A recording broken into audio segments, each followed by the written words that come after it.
my first question is, what inspired Buy from a Black woman? Yeah, so I went to an event in Atlanta. I live in Atlanta. I went to an event in Atlanta and I was the only Black woman at this event. It was an event around the holidays in 2015 where they were selling things. Like it was like a craft bazaar type of situation, maker's market situation. And there was nobody there selling that was Black. There was nobody there in the audience that was Black. It was very odd for me because I'm like, well, I'm the only Black person anywhere in Atlanta, but here I was. And that's really what inspired it when I realized there were nobody there who looked like me, represent me, doing anything. I knew there were Black women who were selling similar things that were being sold there. So I started blogging. So Buy from Black Women actually started off as a blog originally, where I would blog about items I would buy from Black women business owners. And at the end of every post, I would say, well, did you buy from a Black woman this week? Let me know what you bought and who you bought it from. And people loved it. They were picking up on it, and Black women business owners were like, "Oh my goodness, how can I get featured on your blog?" And then other people were like, "Oh my goodness, I want to send you $20 real quick so you can keep this going on. This is great for our community." At the time, I was working in another nonprofit that was just terrible. It was unfulfilling. But I had nonprofit in my background, in my blood, and people were spreading awareness about the blog, and they wanted to send me money. And those are the two key components that you need to have a nonprofit. Um, and people were doing that naturally. And I'm like, well, maybe this is bigger than just a blog. Maybe this should be a nonprofit because down the line, I do know I want to offer grants and have scholarships and do this and do that and da da da. It'd probably be more accessible. It was a nonprofit, and also because it's my background, this is what I know. I know what is out there for it. I didn't see the big picture, but I just knew it was going to be more. So I started the process to incorporate it as a nonprofit. It wasn't until I got let go of my nonprofit job for starting Buy from a Black woman that I realized it was going to be something a lot bigger than I could ever imagine. And here we are 8 years later. Wow. And just to make sure I'm understanding you correctly, you were let go from your job because you started the wow. Yeah, they Oh, called it racist. They said that, if the board found out, they could be held liable because it's such a racist name and initiative. It wasn't competing. Like I was working in health care. Like so it was not, it was just one of those things was like you're doing something that doesn't have anything to do with work. So either you stop doing that or you stop working here. So I wow. stopped there. Wow. Well, I commend you for continuing to stand your ground and continue to move forward with things. So, why are you so passionate about helping Black business women? Oh, well, I'm a Black woman. I was raised by nothing but Black women. It has always been Black women who have poured into me. It's funny, I was thinking about a conversation last night, and I was like, you don't realize how people are pouring into you until you needed that exact moment, right? Like there's something that happened. You're like, oh my goodness, okay, my sixth grade teacher said this, but it just hit me now. Or, oh, these words from my mom or my grandma are just resonating. It has always been Black women.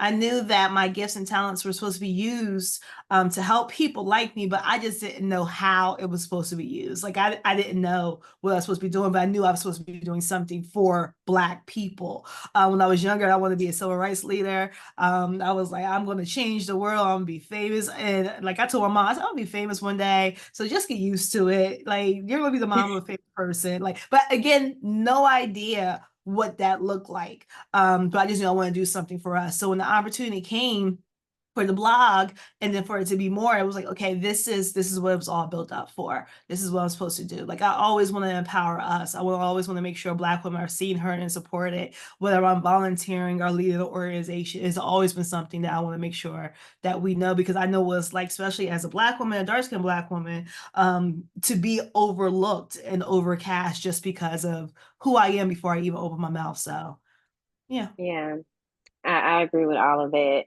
Um, and so what sparked the idea for the Inspired Tour?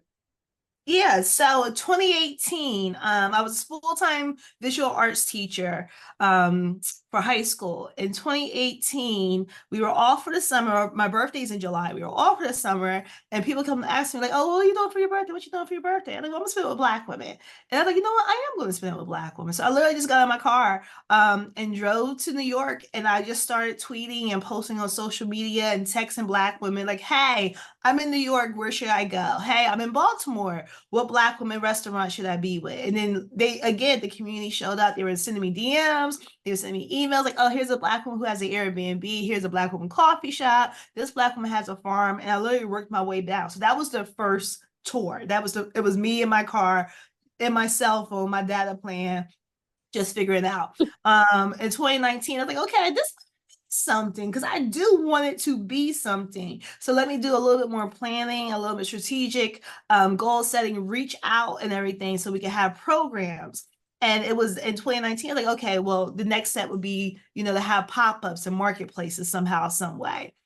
So 2019 did it again. I'm traveled to some more cities, had programming, so more people showed up because there was marketing. There was a lot more intention behind it. So I'm like, okay, well, 2020, I know what we're going to do next. 2020, COVID happened, so I didn't know what I was going to do next. We ended up doing the relief fund, where instead of going out on the road, we used that money and we gave grants to Black women who were suffering from COVID-19 and who did not receive any funding from SBA. So we did that. And then when H&M approached us about wanting to work together and have a partnership, I was like, well, I had this Inspire tour for the whole month. I would love to have pop-ups inside the store included in this tour. And that's really how it just meshed together. Wow, that is so amazing. And Thank you. just, like thinking about people say they started from humble beginnings, but you really made it into something. You brought it into fruition. So I love that for you. Thank you. And also, that kind of it was one of my questions really, but I did notice as I was looking at the tickets how some of them might say in store. So that means that it's going to actually be in an H&M store. That's Correct. correct? Correct. Okay. Okay. So how were the businesses selected to be part of the tour?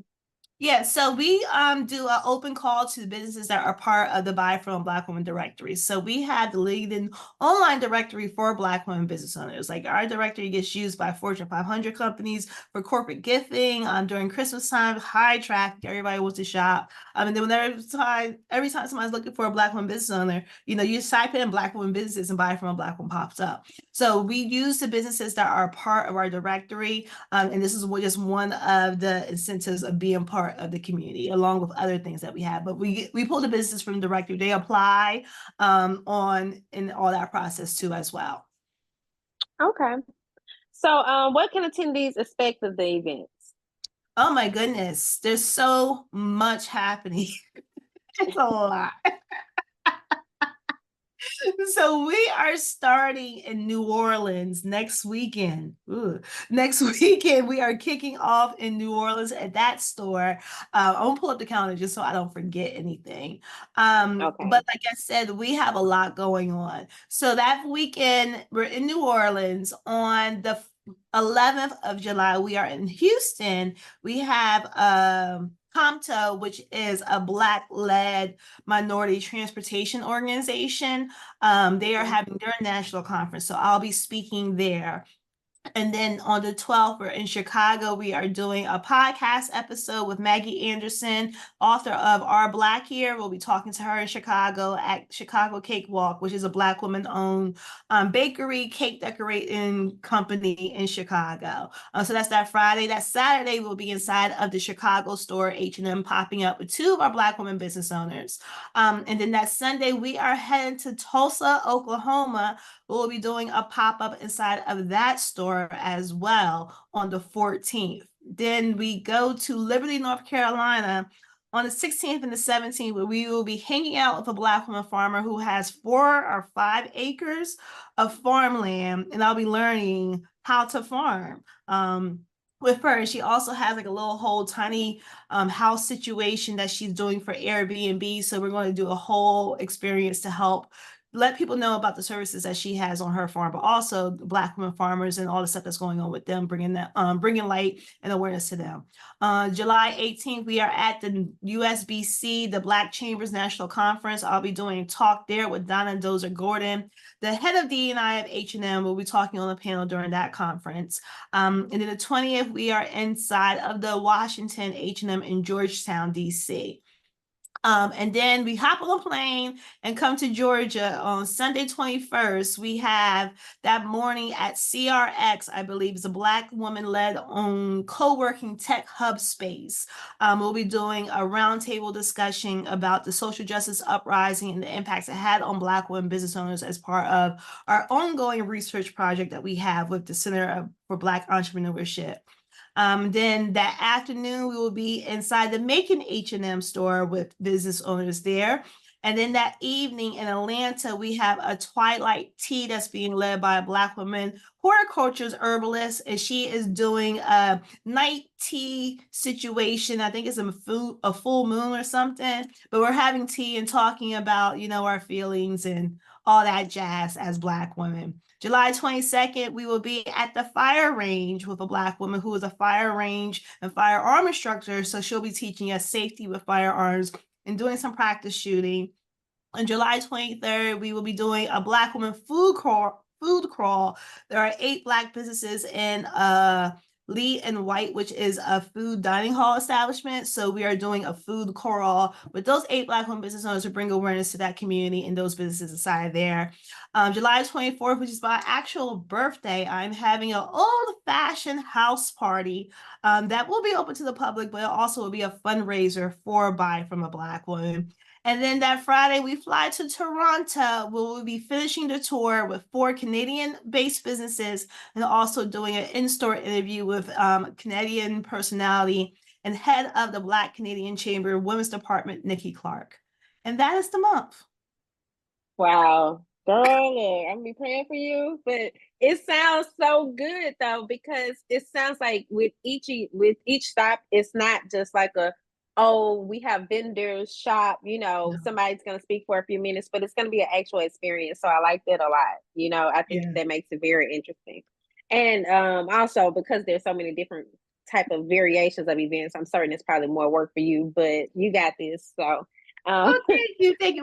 We want to make sure people understand that Black women business owners are not just one look and feel. Like, yes, the pop-ups are important, and we do want you to come out to the pop-ups. We want you to flood the pop-ups and come to the stores and buy from those Black businesses. But also remember that outside of those in-store pop-ups, they are also Black women doing other things as well. They do have storefronts, they have farms, they have conversations, they have feelings, they need protection. So we want to showcase that people understand that Black women are still here in every aspect, in every place. We always say, if you're looking for it, we know a Black woman business owner who got it, like in everything. So there's really no excuse not to buy from a Black woman. Yeah. So what type of shoppers would you say that your events target? So people who want to support Black businesses, and even still, there are people who come into H&M who had no idea the event is happening, and then they end up becoming some of our best shoppers who buy from every vendor. So we target people who want to support small businesses, who want to support local, who want to support Black businesses, who want to support their neighbors. We're going inside of smaller communities this year, like Tulsa, Macon. New Orleans is not big, but Chicago is. But we're going to the local places so people can see their community. So you can actually see where your community support goes, how it's being impacted, and who's being affected. And now you can also be a part of supporting your community as well through the Buy From a Black Woman Inspired Tour presented by H&M. Wow. And so my last question is, I also see that that Buy From a Black Woman helps businesses obtain their MBE certification. How does that work? Yeah, so we do, again, this is a directory offering to businesses that are part of the directory listing. We do a course through National Supply Diversity Council where we walk them through. It's a 10-week program where we help get you together with your business. So we do have like accountants, business lawyers, attorneys, time management, corporate HR classes, stuff like that. But then also we do a hand holding step 1 to completion process of filling out the application. We have a member, Dora, of the NSDC, the New York region chapter. She comes in and she teaches a class where she answers every single question. I mean, every question you can think of, Fancy. She has an answer. You're like, oh, it's Tuesday, but my business was open on Thursday, but I got 3 shoestrings. And she's like, oh, well, what you need to do is da da da da to get you, and we go ahead and we have a submission. We submit it, we pay the fee for you, and then now you're a certified business to go ahead and go after those spaces. So being part of the directory,